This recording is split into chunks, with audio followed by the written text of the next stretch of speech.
नमस्कार, देवभूमि एक्सप्रेस देख रहे हैं आप। आपके साथ मैं हूं विकास सक्सेना। ये बुलेटिन की शुरुआत करेंगे। भाजपा ने 59 प्रत्याशियों की पहली सूची जारी करने के बाद अब चुनाव प्रचार तेज कर दिया है। इसको लेकर भाजपा प्रदेश मुख्यालय देहरादून के सभी 70 विधानसभाओं के लिए एलईडी वैन भेजे गए हैं, जो हर विधानसभा क्षेत्र में भाजपा के पक्ष में प्रचार करेंगे।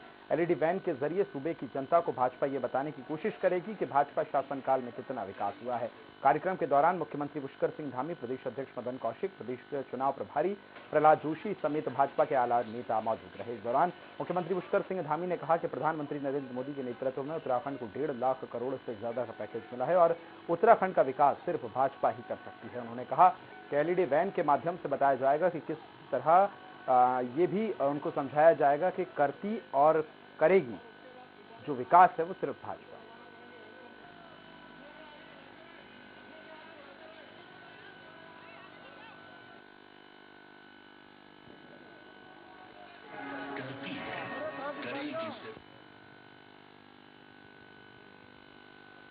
ये एलईडी वाहन हमारे 70 की 70 विधानसभाओं में जाएंगे और पिछले 5 वर्षों में जो उत्तराखंड के अंदर केंद्र सरकार के द्वारा जो काम हुए हैं वो कामों को भी जनता के सामने ले जाएंगे, आम जनता के सामने, सामान्य जनता के सामने। पिछले 5 सालों में 1.5 लाख करोड़ से भी ज्यादा की योजनाएं उत्तराखंड के लिए स्वीकृत हुई हैं। 5 वर्ष पूरा केंद्र और राज्य में भारतीय जनता पार्टी के माननीय नरेंद्र मोदी जी के नेतृत्व में सरकार में जो कुछ भी काम हुआ है वो हम पक्का शोकेसिंग कर रहे हैं और लोग भी ये समझ रहे हैं कि जो कुछ भी उत्तराखंड में हुआ है, उत्तराखंड बीजेपी को आना पड़ा, अटल बिहारी वाजपेयी जी को आना पड़ा और नया उत्तराखंड रचना होने के बाद उसका विकास के लिए भी भारतीय जनता पार्टी को, नरेंद्र मोदी जी को आना पड़ा।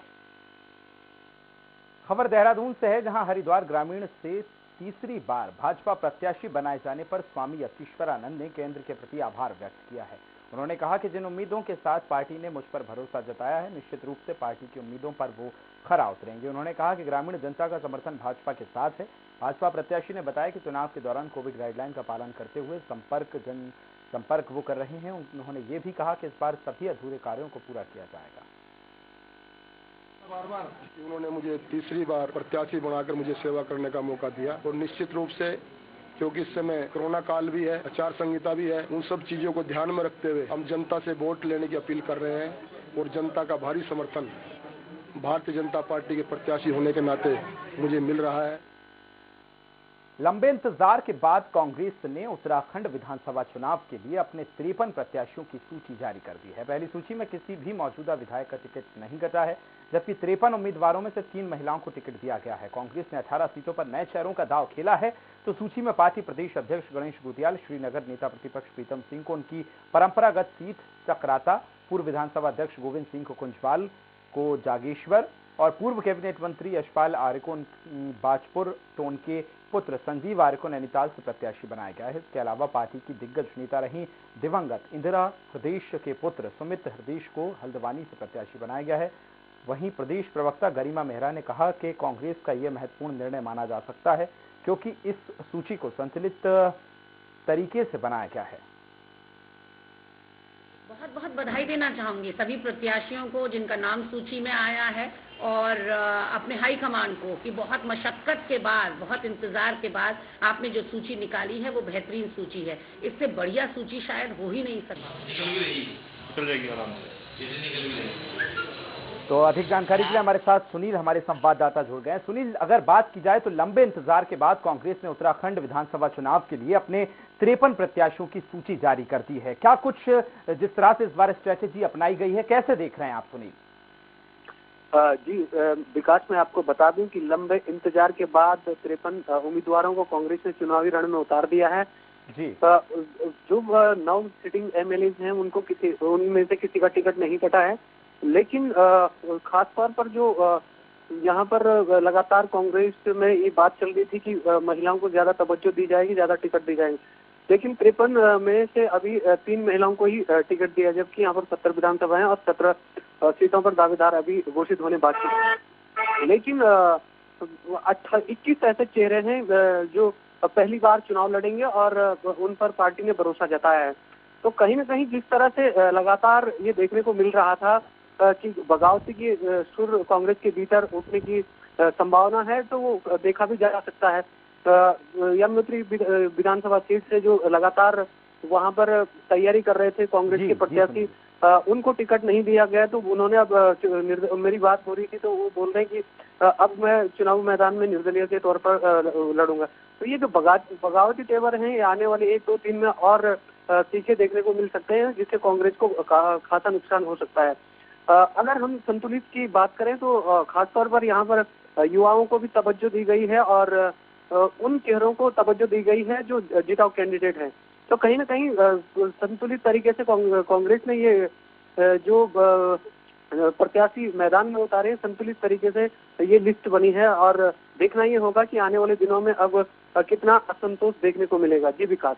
सुनील, बिल्कुल जिस तरह से अगर हम देखें तो इन 53 में से सिर्फ 3 महिलाओं को टिकट दिए गए हैं। अगर अब महिलाओं की हम नाराजगी की बात करें तो क्या महिलाओं को वो जगह नहीं मिली है जिस तरह से कांग्रेस ने उत्तर प्रदेश में जगह दी है? 40% टिकट उत्तर प्रदेश में दिए गए हैं। अब उत्तराखंड की अगर बात की जाए तो कहीं ना कहीं महिलाओं को ये नहीं लगेगा कि उनके साथ नाइंसाफी हुई है? सुनील, ऐसे स्वर अगर पार्टी में दिख रहे हो तो? जी, जाहिर तौर पर मैं आपको बता दूं कि पहले मोर्चा में महिला मोर्चा की जो प्रदेश अध्यक्षा रही हैं, उन्होंने साफ तौर पर ये आरोप लगाया था कि महिलाओं की कहीं गुंजाइश और सुनी नहीं जा रही कांग्रेस के भीतर, इसलिए उन्होंने बगावत करके बीजेपी ज्वाइन की और बीजेपी में ज्वाइन करने से भी उनका ये फायदा हो कि नैनीताल सीट से उनको टिकट दिया गया।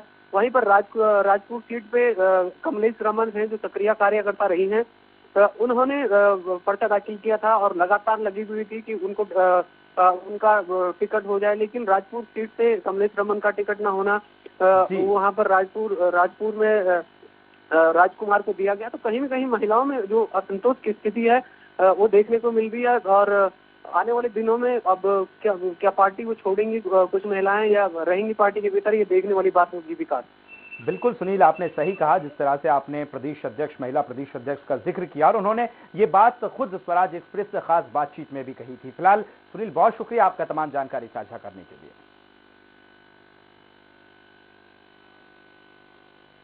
कांग्रेस ने हल्द्वानी से सुमित हरदेश को प्रत्याशी बनाया है। सुमित हरदेश कांग्रेस की पूर्व दिग्गज नेता स्वर्गीय इंदिरा हरदेश के पुत्र हैं। प्रत्याशी घोषित होने के बाद सुमित मीडिया से रूबरू हुए हैं। उन्होंने हल्द्वानी की जनता के विकास के लिए दलगत राजनीति से ऊपर उठकर काम करना पड़ेगा, ऐसा कहा है। सुमित ने यह भी कहा कि उनकी प्राथमिकता स्वर्गीय इंदिरा हरदेश के अधूरे सपनों को मिलाकर पूरा करने की है। सुमित हरदेश ने कहा कि इस बार परिवर्तन की लहर है और जो परिणाम होंगे वो काफी अलग होंगे। उन्होंने कहा कि वो आम जनता से वोट बैंक नहीं आम जनता को मानते हैं, बल्कि अपने परिवार का सदस्य मानते हैं।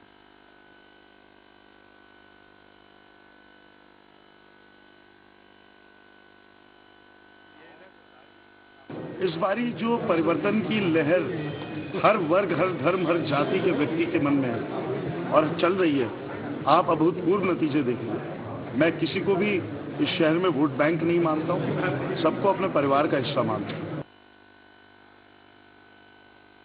पौडी विधानसभा में लंबे समय से लग रही अटकलों को अब विराम लग गया है। पूर्व ब्लॉक प्रमुख नवल किशोर को पौडी से कांग्रेस ने अपना प्रत्याशी घोषित किया है। नवल किशोर पौडी में पूर्व अगर बात की जाए तो पौडी प्रमुख रहे हैं और पिछले लंबे समय से लगातार पौडी विधानसभा में सक्रिय हैं। नवल किशोर ने कहा कि वो हाईकमान का आभार व्यक्त करते हैं कि उन्होंने जनता वर्तमान विधायक मुकेश कोहली की विकास विरोधी नीतियों से त्रस्त है और बदलाव करने का मन बना चुकी है। कांग्रेस पार्टी के शीर्ष नेतृत्व का आभार व्यक्त करना चाहूंगा कि जिन्होंने मुझ पर भरोसा जताया और पौड़ी विधानसभा से उन्होंने जो है कांग्रेस का प्रत्याशी बनाया। उत्तराखंड विधानसभा चुनाव को लेकर कांग्रेस ने अपने प्रत्याशियों की पहली लिस्ट जारी कर दी है। पहली सूची में कुल 53 प्रत्याशियों के नाम शामिल हैं। हरिद्वार सीट से सतपाल ब्रह्मचारी और रानीपुर सीट से राजवीर सिंह चौहान को टिकट दिया गया है। राजवीर सिंह चौहान ने कहा कि देश और प्रदेश में बढ़ती महंगाई से जनता परेशान है। अब उत्तराखंड जनता बीजेपी की नीति और रीति समझ चुकी है। कांग्रेस प्रत्याशी राजवीर सिंह से स्वराज एक्सप्रेस की खास बातचीत हुई है। आखिरकार देर रात कांग्रेस ने अपने 53 प्रत्याशियों की पहली सूची जारी कर दी है। विधानसभा चुनाव को लेकर जहां कांग्रेस में असमंजस की स्थिति लगातार बनी रही, लेकिन देर रात एक सूची जारी की गई है जिसमें 53 प्रत्याशी बनाए गए हैं, जिसमें रानीपुर विधानसभा से जो श्रमिक नेता हैं राजवीर चौहान, उन पर कांग्रेस ने भरोसा जताया है। हमारे साथ आइए बात करते हैं उनसे कि किन वादों और किन दावों को लेकर जनता के बीच जाएंगे और जीत को लेकर कितना आश्वस्त हैं? जी स्वागत है आपका सवाल में, बताएं राजीव भाई। देखिए, अभी जैसे मैं बात कर रहा था, इस क्षेत्र का जिस तरह से अनदेखी वर्तमान विधायक के द्वारा की गई है और उन्हें मात्र शादियों तक सीमित कर दिया था लोगों ने और वो उसी तरह तक सीमित रहे, उससे बाहर निकलकर जो जनता की सेवा करने का जज्बा होना चाहिए जनप्रतिनिधि में, वो दिखाई नहीं दिया। उन सब कमियों को मैं पूरा करने का प्रयास करूंगा और क्षेत्र में जो विकास कार्य होने थे जिनकी अनदेखी की गई है, खासकर जो नई कॉलोनियां बसी हैं, सुभाष नगर है हमारा, टिहरी विस्थापित है, जगजीतपुर में तमाम कॉलोनियां हैं, नवोदय नगर में तमाम कॉलोनियां हैं, महदूद में तमाम नई कॉलोनियां बसी हैं, वहां पर बिल्कुल अनदेखी की गई है। इन सब जगहों के साथ साथ अन्य क्षेत्रों का भी विकास करने का काम किया जाएगा और मुख्य तौर से जो ये इंडस्ट्रियल एरिया है उसमें रोजगार की जो स्थिति पैदा की है, जो खत्म करने का काम वर्तमान सरकार ने किया है, रोजगार के संसाधन सृजित करने का काम हमारी सरकार करेगी। इस क्षेत्र से इस सरकार में विधायक का प्रतिनिधित्व होगा, ऐसा इस जनता का अनुमान है, इस जनता का कहना है, इस क्षेत्र के साथियों का कहना है। मैं नहीं, मैं कार्यकर्ता हूँ इनका, जो भी करेंगे ये मेरे साथी करेंगे, मेरी टीम करेगी। जिस हाल में मुझे रखेंगे मेरे साथ।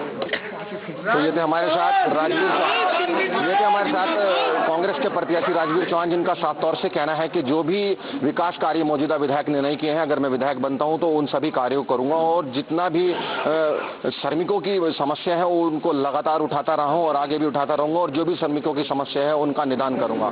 कैमरा पर्सन के साथ मैं तनवीर अली, स्वराज एक्सप्रेस के लिए, हरिद्वार से।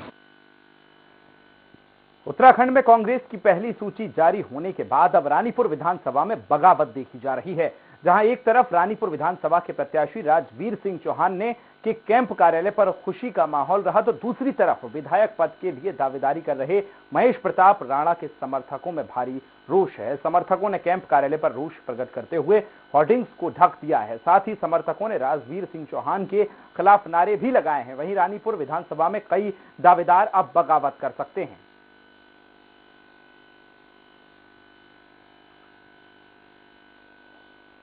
तो आपको बता दें कि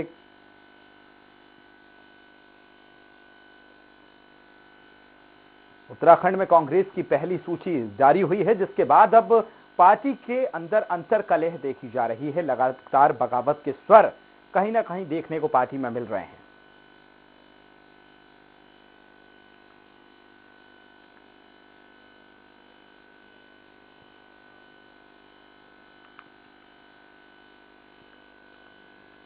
अधिक जानकारी के लिए हमारे संवाददाता तनवीर हमारे साथ जुड़ गए। तनवीर जी, जिस तरह से उत्तराखंड की पहली कांग्रेस की सूची जारी हुई है, उसके बाद लगातार अंतर्कलह देखने को मिल रही है, तो वहीं रानीपुर विधानसभा में भी अब बगावत के स्वर देखने को मिल रहे हैं। तनवीर जी।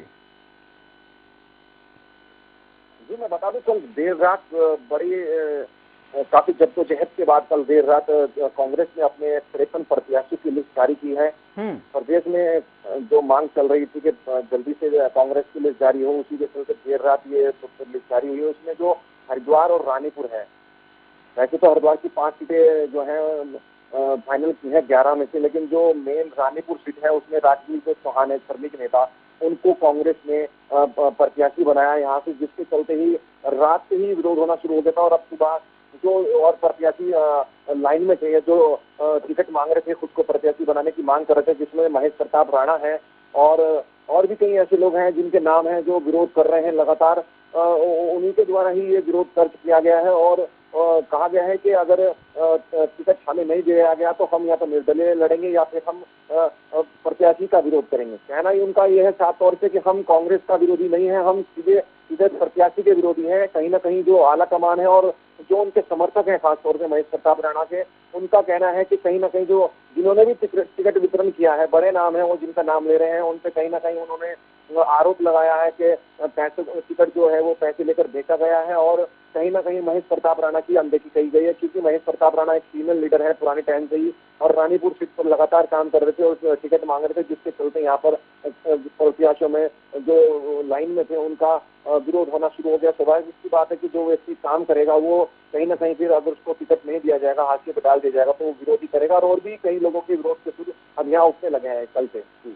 जी, तनवीर, बिल्कुल जिस तरह से आपने तमाम चीजें बताई हैं कि महेश प्रताप राणा वरिष्ठ नेता हैं, लेकिन ये भी देखा गया है कि लगातार नारेबाजी जो लिस्ट में उनको जिनको बनाया गया है, प्रत्याशी का नाम जिनका घोषित किया गया, उनके खिलाफ नारेबाजी की गई है, होर्डिंग्स को ढका गया है और जो अंदर घाती विरोध के स्वर अब पार्टी में देखने को मिल रहे हैं, इसका कितना असर चुनाव के परिणामों पर पड़ेगा? तनवीर, मैं बता दूं, कहीं ना कहीं पहले से ही कांग्रेस बैकफुट पे थी क्योंकि लिस्ट जारी नहीं हो पा रही थी और अब इस तरीके की चीजें जो सामने आ रही है, जो अंतर्कलह है, तो कहीं ना कहीं पार्टी को नुकसान पहुंचेगी। और क्योंकि जो सरकार बनाने की बात कर रहे हैं, बड़े नेता दावा कर रहे हैं कि कांग्रेस की सरकार बनेगी, लेकिन अगर इस तरीके से विरोध शुरू हो जाएगा तो पहले ही जब चुनाव लड़ने से पहले ही जो कांग्रेस के लीडर हैं और उन्होंने विरोध करना शुरू कर दिया है, क्योंकि जो महेश प्रताप राणा है वो एक प्रदेश सचिव भी रह चुके हैं, बड़े पद पे रह चुके हैं प्रदेश के, और उनके जो समर्थक हैं उन्होंने जो होर्डिंग्स लगे हुए थे और जो उनको भी ढक दिया है जिसमें।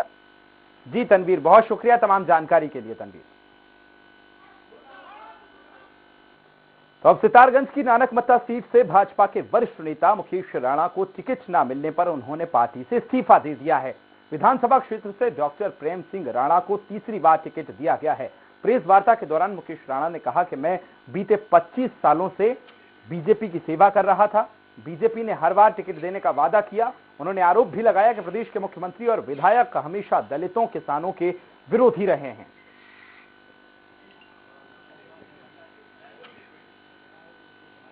अधिक जानकारी के लिए हमारे संवाददाता एहसान हमारे साथ जुड़ गए। एहसान, जिस तरह से अब बात की जाए तो कहीं ना कहीं विरोध के स्वर पार्टी में देखने को मिल रहे हैं। लगातार उनका ये कहना है कि उनको टिकट नहीं दिया गया, जबकि वो पूरी दावेदारी पेश कर रहे थे। अगर पिछले चुनावों की बात की जाए तब भी उन्हें टिकट नहीं दिया। अब ये विरोध के स्वर पार्टी को कहां ले जाएंगे?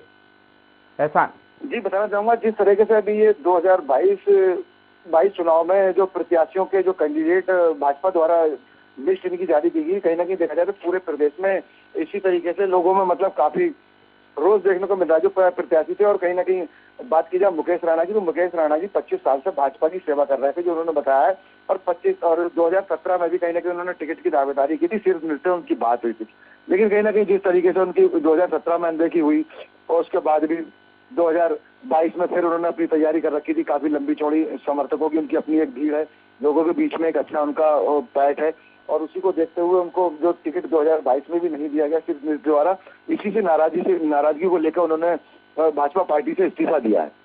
जी एहसान, आपसे ये भी जानना चाहेंगे, अब जिस तरह से अगर मुकेश राणा की बात की जाए तो अब उन्होंने इस्तीफा दे दिया है, लेकिन अगला स्टैंड क्या हो सकता है? क्या आपकी उनसे कुछ बातचीत हुई है या वो दूसरी पार्टी में शामिल हो सकते हैं, निर्दलीय चुनाव लड़ सकते हैं? क्योंकि एक लंबा समय उन्होंने बीजेपी में बिताया है, अब इस्तीफा देना और अगला कदम क्या माना जाए? एहसान जी, जिस तरह से उन्होंने मीडिया से बात करते हुए कहा था कि अभी किसी शीर्ष नेता से उनकी बात नहीं हुई, भाजपा के किसी बड़े नेता से उनकी बात नहीं, ना ही उनके पास कोई कॉल आया है और उन्होंने मन बना रखा है। उनके समर्थकों का भी कहना है कि अब जो है निर्दलीय ही चुनाव लड़ना है और भाजपा पार्टी को इस्तीफा देकर वो निर्दलीय ही चुनाव मैदान में उतरने की तैयारी कर चुके हैं। चलिए एहसान, इस तरह से आप तमाम राजनीतिक परिदृश्य पर नजरें बनाए रखिए, हम आपसे अपडेट लेते रहेंगे। फिलहाल बहुत शुक्रिया जानकारी के लिए। पिथौरागढ़ जिले के गांगुली हाट विधानसभा से पूर्व विधायक को टिकट नहीं मिलने से खासा नाराज हैं। उन्होंने बताया कि कांग्रेस पार्टी में 40 साल तक निस्वार्थ भाव से उन्होंने सेवा की। उन्होंने कहा कि साल 2016 में कांग्रेस के संकट के दौरान पार्टी का साथ नहीं छोड़ा है, जिसके बाद भी पार्टी ने उनको टिकट नहीं दिया है। पूर्व विधायक ने अब निर्दलीय चुनाव लड़ने की मंशा भी जताई है।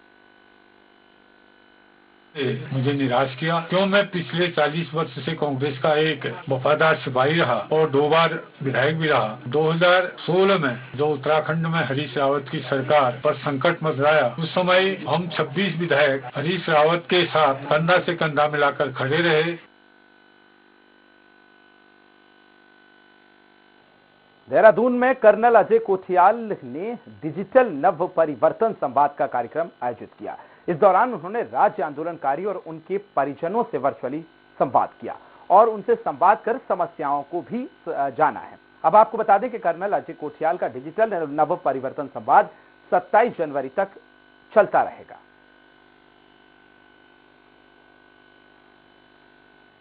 देहरादून में आम आदमी पार्टी के प्रवक्ता नवीन परशाली ने हरीश रावत पर जोरदार पलटवार करते हुए कहा कि हरीश रावत को पता चल गया होगा कि आपसे 28 लाख उत्तराखंड के लोग अलग अलग गारंटी के माध्यम से जुड़ चुके हैं और दिल्ली से 30 लाख से ज्यादा उत्तराखंड के लोग लाभ उठा रहे हैं। उन्होंने कहा कि हरीश रावत को डर लग रहा है कि दिल्ली की तरह उत्तराखंड में भी अब आम आदमी पार्टी कांग्रेस का सफाया ना कर दे।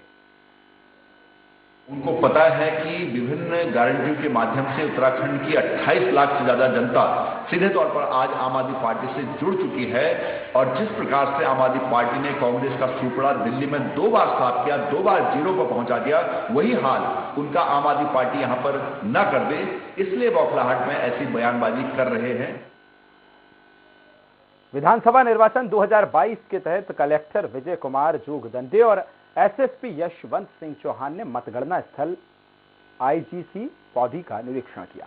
इस दौरान जिला निर्वाचन अधिकारी ने जनपद के सभी विधानसभाओं के आरओ को स्ट्रांग रूम की विस्तृत जानकारी दी है। उन्होंने सभी को निर्देशित किया है कि नक्शे के अनुरूप बने रास्तों का उपयोग करना सुनिश्चित करें। साथ ही उन्होंने लोक निर्माण विभाग को भी निर्देशित किया है कि 26 जनवरी तक स्ट्रांग रूमों का कार्य पूरा करने और बैरिगेटिंग कर टेंट की व्यवस्था भी जल्द पूरी की जाए। बारिश को देखते हुए भी जीआईसी सभागार को भी 3 भागों में तैयार किया जाए, जिससे बारिश होने पर लोगों को परेशानियों का किसी तरह से कोई सामना ना करना पड़े।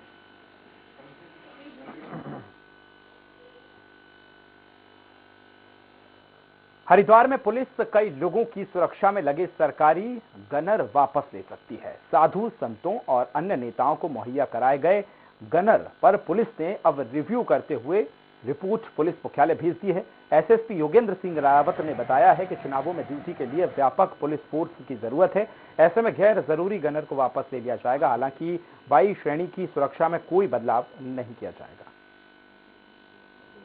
को रिव्यू किया गया है। इनका जो सिक्योरिटी परसेप्शन और सिक्योरिटी थ्रेट है, इसको हमने रिव्यू किया हुआ है और इसको मुख्यालय भेजा हुआ है और उसकी अनुमति के हिसाब से इसमें अग्रिम कार्रवाई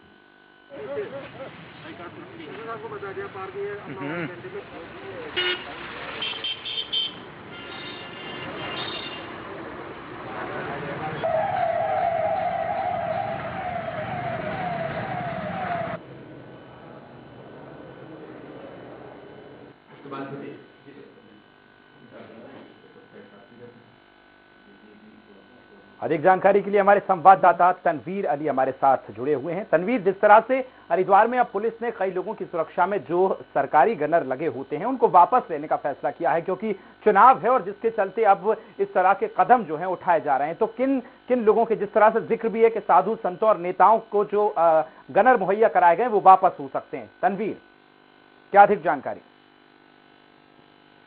जी मैं बता दूं, जैसे अभी चुनाव का दौर है, उत्तराखंड में चुनाव होने हैं, उसी के चलते लगातार अधिकारी को कहते हैं फोर्स कम है, क्योंकि पूरे उत्तराखंड में ये इलेक्शन होना है 70 की 70 विधानसभाओं में। उसके चलते ही कहीं ना कहीं जो पुलिस के जितने भी कर्मचारी हैं या पुलिसकर्मी हैं, सबकी ड्यूटी लगा दी गई है, चुनाव ड्यूटी है। उसी के चलते ही जो एसएसपी ने जितने भी कुछ नेता हैं और कुछ जो सामाजिक व्यक्ति हैं या कुछ संत हैं जिनके उसमें जो गनर लगे हुए थे सिक्योरिटी में, उनकी कुछ जो है उसको रिव्यू कर दिया गया है, क्योंकि पुलिस मुख्यालय ने तो इनकी रिपोर्ट भी भेज दी गई है। एसएसपी ने बताया कि जितने भी चुनाव ड्यूटी में व्यापक पुलिस फोर्स की जरूरत है, उसी के चलते ही ये मामला किया गया है और ये कदम उठाया गया है। ऐसे में गैर जरूरी जो गनर है उनको वापस ले लिया गया। हालांकि जो वाइस श्रेणी की सुरक्षा है उसको अभी वापस नहीं लिया जाएगा, क्योंकि कप्तान साहब ने जो बताया है, जो योगेंद्र सिंह रावत है एसएसपी, उनका साफ तौर से कहना है कि चुनाव ड्यूटी में कहीं ना कहीं फोर्स का जरूरत पड़ेगी और उसी के चलते ही ये कदम पुलिस प्रशासन द्वारा उठाया जाएगी। जी तनवीर, बहुत शुक्रिया जानकारी के लिए।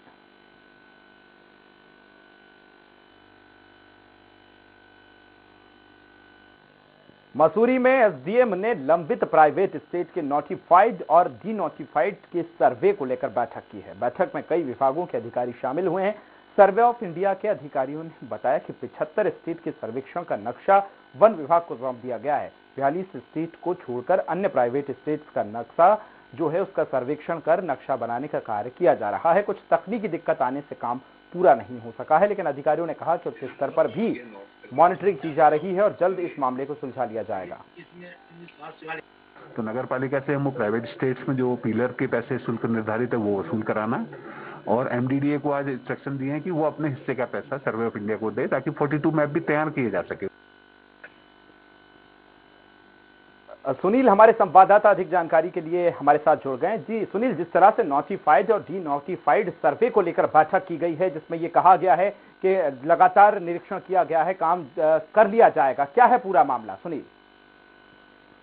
जी देखिए, अगर मसूरी की बात करी जाए तो यहाँ पर 218 प्राइवेट स्टेट हैं जिनका नोटिफाइड और डी नोटिफाइड यहाँ पर सर्वे होना है, और इसमें से 75 जो स्टेट है उनका सर्वे हो चुका है और उसके नक्शे भी यहाँ पर वन विभाग को उपलब्ध करा दिए गए हैं जी। परंतु कई ऐसे स्टेट है जिनका अभी तक सर्वे नहीं हो पाया है। इसके पीछे दिक्कत जो आ रही है वो कंस्ट्रक्शन को लेकर आ रही है। जो लोग अपना मकान बनाना चाहते हैं या भवन बनाना चाहते हैं, जब तक इन स्टेटों का नोटिफाइड और डी नोटिफाइड नहीं हो पाता तब तक ये काम नहीं कर पाएंगे। तो इसी को लेकर अब कहीं ना कहीं पूर्व में कांग्रेस की जो शहर अध्यक्ष है उन्होंने इसकी आवाज उठाई थी, और हो सकता है कि उसके बाद यहाँ पर जिलाधिकारी द्वारा एसडीएम मसूरी को निर्देश दिए गए हैं कि जो मसूरी की 218 स्टेट हैं और उनका डी नोटिफाइड और नोटिफाइड किया जाना उसको तत्काल किया जाए, और इसी को लेकर जल्द पूरा किया जाए। बैठक में इस तरह की रणनीति बनाई गई है। सुनील, बहुत शुक्रिया फिलहाल तमाम जानकारी के लिए।